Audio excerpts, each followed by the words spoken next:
এজন্য মা বোনদেরকে থ্যাঙ্কস দেব, তারা অনেক কষ্ট করেন, তারা অনেক কষ্ট করে ইফতার আয়োজন করেন আর আমরা মজা করে খাই। বিশেষ করে মা বোনদের কাজকে আমরা বেশি গুছিয়ে নেওয়ার চেষ্টা করব।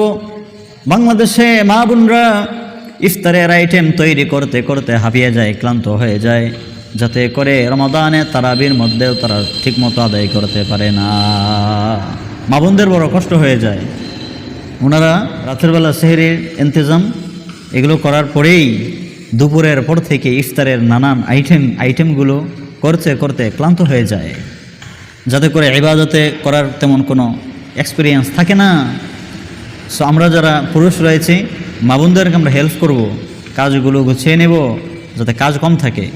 আমাদের যে ট্রেন্ড বাংলার জমিনে চলছে সেটি হচ্ছে রমাদানের ইফতারের আইটেম হতে হবে হিউজ পরিমাণ, ইফতারের আইটেম হতে হবে বিপুল পরিমাণ। এটা করা যাবে। সুন্নাহ হচ্ছে যত সামান্য কিছু দিয়ে, যত সংক্ষিপ্ত পরিসরে ইফতারকে সারা যায় এটাই উত্তম। কারণ এই রমাদানে বেশি খাওয়ার মাঝে রমাদানের কোনো সম্পর্ক নেই, বরঞ্চ কম খাওয়ার মাঝেই রমাদানের বড় একটি সম্পর্ক রয়েছে। এজন্য মা বোনদেরকে থ্যাঙ্কস দেব, তারা অনেক কষ্ট করেন, তারা অনেক কষ্ট করে ইফতার আয়োজন করেন আর আমরা মজা করে খাই।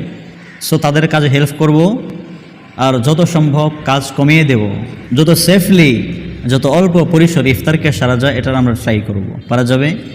এজন্য প্রতিবন্ধকতা যত কাজ রয়েছে সব কাজগুলোকে আমরা গুছিয়ে নেওয়ার চেষ্টা করব।